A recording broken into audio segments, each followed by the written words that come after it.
everyone. Today I've got the wonderful Sara Ramadoro with me. Sara, please could you introduce yourself and share how you were drawn to Avalon? Absolutely. I'm Sara and I am an Italian priestess. I live in London right now. I have been living in quite a few places around the world and now ended up in the UK. And how was I drawn to Avalon? It's quite of a funny story. I think the first time I went to this country was as a young chap interrailing around the country, and I always wanted to come here, but it didn't end up on that trip. And one day on my email inbox arrived an email about a fairy seminar that was happening in Glastonbury. I happened to have a little bit of time that summer, so I just booked another trip, came here, thought I was just going to be here for the 1 or 2 days, and then ended up staying the whole time and fell in love with the place. How do you experience and express your spiritual path day to day in Avalon?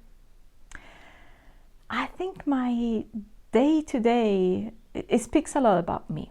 I have been moving around quite a lot in the past few years, and I don't have a consolidated group or circle that I lead. But where I think I express my faith in God is best is when I travel, both for work or for pleasure. It's finding the hidden gems, the temples that are there waiting for people to reactivate them or to just honor them and witness them and be there and remember the hurt and the beauty of the place. So that's how I express it. It's traveling and seeing places. And also during the pandemic, I know not much travel happened, but it helped me reconnecting to the places around me that we often ignore. You know, we want to go far away and seeing all of those places over there, and then we realize there's so much in our local community, both here in the UK or in Italy for me. So that's how I express, I would say, my devotion to Goddess, both here and anywhere else in the world I happen to set foot in. Reactivating temple spaces, what an incredible service and gift. Do you have any amazing experiences or like memorable experiences of reactivating temples? I do, and also, you know, when I talk about reactivating temple, it's not that I do anything specific. It's more, I'm there in the space and I feel, what does the space need? Are there any memories coming to me or call me there compared to other places? And I'm just open to any words or any singing or anything that might come that they might request.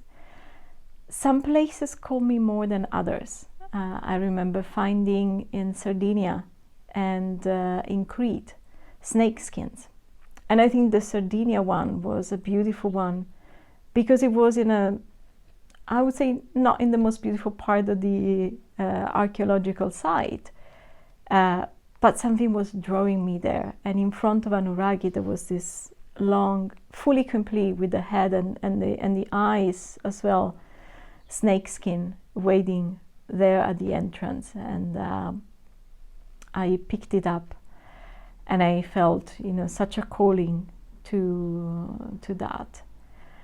And then, you know, in a matter of 3-4 months after, my life completely changed. You know, I quit a job I didn't want to have anymore that I had for 7 years, quit a house, quit the country and moved to Ireland at that time. So it was a full, complete change.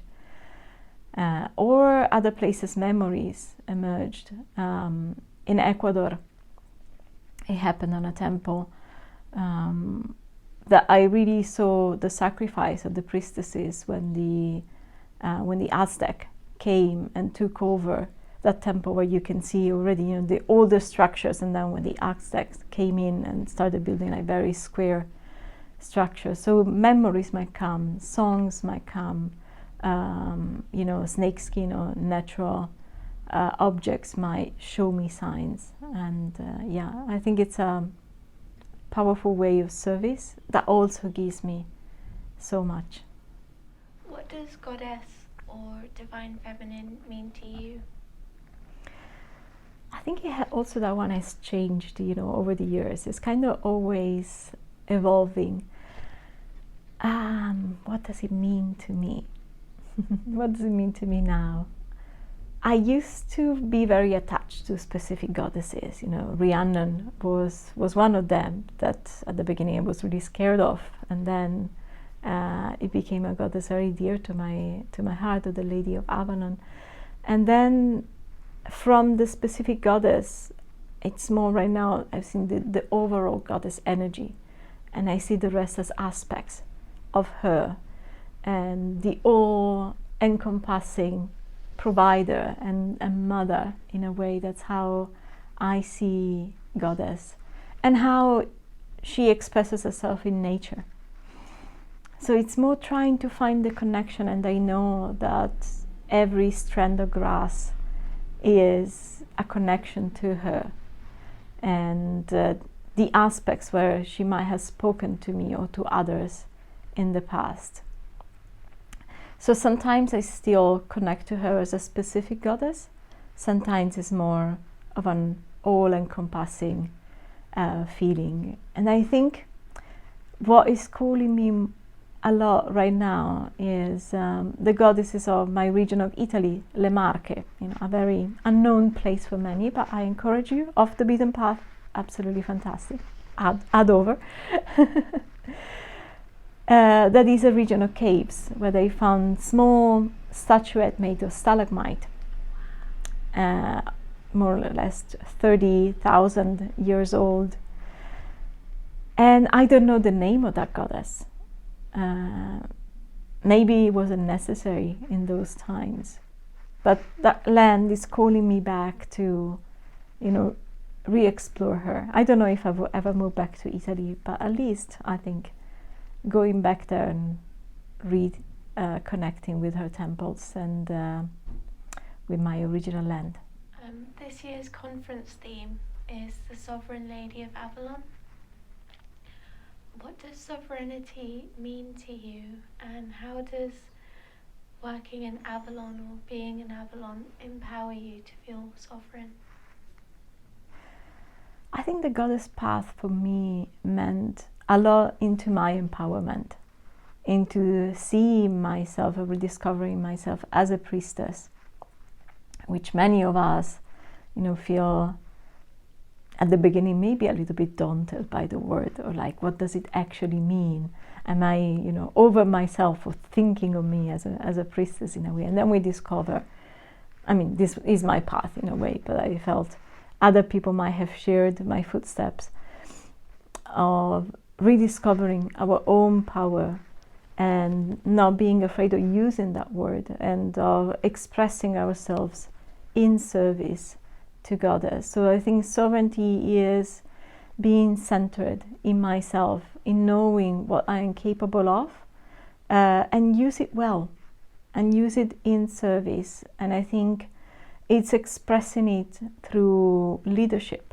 It's bringing it, not just in leading workshops. We can all be sisters for a weekend, but it's more, how does it plays out into the rest of my life? In how do I manage sometimes tricky family relationships, or how am I sovereign in my friendships? How do I keep my boundaries, and how do I open up my reign for other people to come in and help them? How am I a good manager in my day-to-day job for the people that work with me? How do I bring my spiritual path and my own true self into what I do on the day by day? And it might sound simple, but sometimes it can be very difficult, because it's peeling off the masks, and being sovereign is also being yourself, recognizing when you got it wrong, asking for forgiveness, and keeping healthy boundaries with other people. A little bit of a winded answer, but I hope you're listening to this can get the essence of it.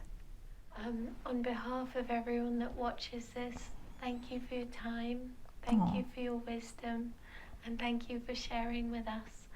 And we look forward to seeing you at the conference. I can't wait to see all of the people back in person, and thank you so much for inviting me.